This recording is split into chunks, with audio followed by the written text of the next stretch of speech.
আসসালামু আলাইকুম। স্বাগতম সবাইকে। কুকিং হাউজের আজকের আয়োজনে আপনাদের জন্য নিয়ে এসেছি বাটাবাটির ঝামেলা ছাড়াই হাতে মাখা দারুণ মজাদার একটি ভর্তার রেসিপি। আজ তৈরি করব আলু এবং শিমের ভর্তা।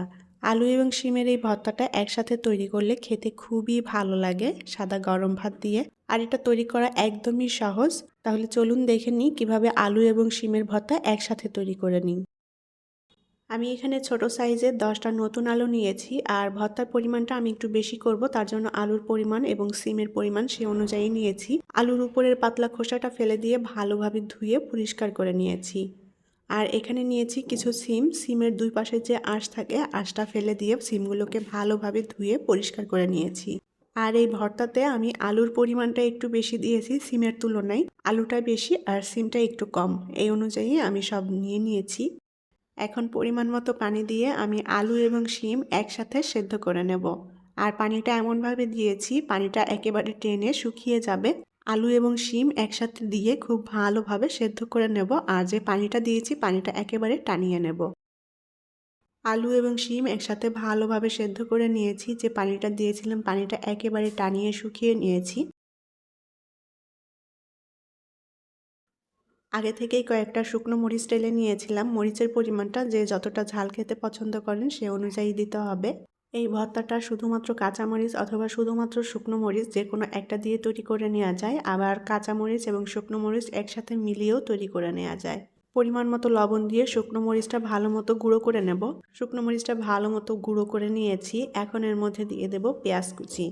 ভর্তাতে পেঁয়াজের পরিমাণটা একটু বেশিই লাগে, সে আন্দাজ মতো করেই দিয়ে দিলাম।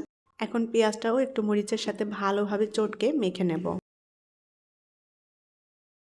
পেঁয়াজ শুকনো মরিচ একসাথে মেখে নিয়ে এখন এর মধ্যে তেল দিয়ে দেব, সরিষার তেল। তেল দিয়ে আবারও পেঁয়াজ মরিচটা একটু মেখে নিতে হবে। এখন এর মধ্যে সেদ্ধ করা আলুগুলো নিয়ে নিতে হবে। এবার আলুগুলোকে আমি হাত দিয়ে এভাবে ভেঙে নেব। আর আলুগুলোকে আমি একদম মিহি করে চটকে নেব না, আলুগুলো একটু দানা দানা রাখবো। নতুন আলুর এই ভর্তাটা একটু দানা দানা রাখলে খেতে খুবই ভালো লাগে, তবে আপনারা চাইলে এটা মিহি করে চটকে নিতে পারেন। সবগুলো আলু আমি হাত দিয়ে ভেঙে নিয়েছি। আলুটা একটু দানা দানা মতো রেখেছি। এখন এর মধ্যে সেদ্ধ শিম নিয়ে নেব। এবার শিমগুলোকে খুব ভালোভাবে চটকে নেব। তবে শিমগুলোর যে বিচি আছে বিচিটা আমি আস্তই রাখবো। আর শিমগুলোকেও একেবারে মিহি করব না, একটু ভাঙা ভাঙা মতো করে নেব। শিম আলুর এই ভর্তাটা কয়েকভাবেই তৈরি করে নেওয়া যায়, তবে আমি যেভাবে তৈরি করছি হাতে মেখে এটা সবথেকে সহজ পদ্ধতি। বাটাবাটির কোনো ঝামেলাই নেই, খুব সহজেই তৈরি করে নেওয়া যায়। তো শিমগুলোও আমি আধা ভাঙা মতো করে নিয়েছি। এখন এর মধ্যে দিয়ে দেব ধনিয়া পাতা। ধনিয়া পাতা দিয়ে খুব ভালোভাবে শিম আলু একসাথে মেখে নেব। শিম এবং আলু দিয়ে এভাবে একসাথে ভর্তা করলে এটা খেতে কিন্তু খুবই টেস্টি হয়। আর যেহেতু নতুন আলু, খেতে খুবই ভালো লাগবে। শীতের এই নতুন আলুর ভর্তা খেতে সবাই ভীষণ পছন্দ করে।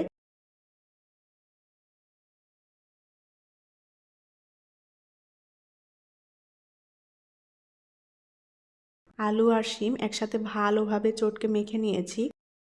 এখানে কিছুটা লবণ দিতে হবে, লবণের পরিমাণটা একটু কম মনে হয়েছে আমার কাছে, পরিমাণ মতো লবণ দিয়ে দিলাম। আর আবারও কিছুটা সরিষার তেল দিয়ে দেব।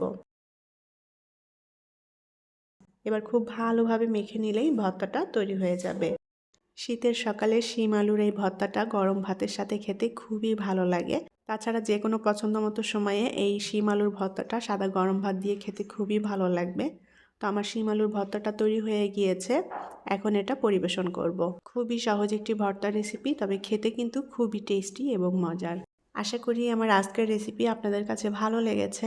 আর আমার রেসিপিগুলো আপনাদের কাছে যদি ভালো লেগে থাকে তাহলে আমার চ্যানেলটি সাবস্ক্রাইব করার অনুরোধ রইল। অনেক অনেক ভালো থাকবেন সবাই। পরবর্তী রেসিপি দেখার আমন্ত্রণ জানিয়ে আজকের মতো বিদায় নিচ্ছি। আল্লাহ হাফেজ।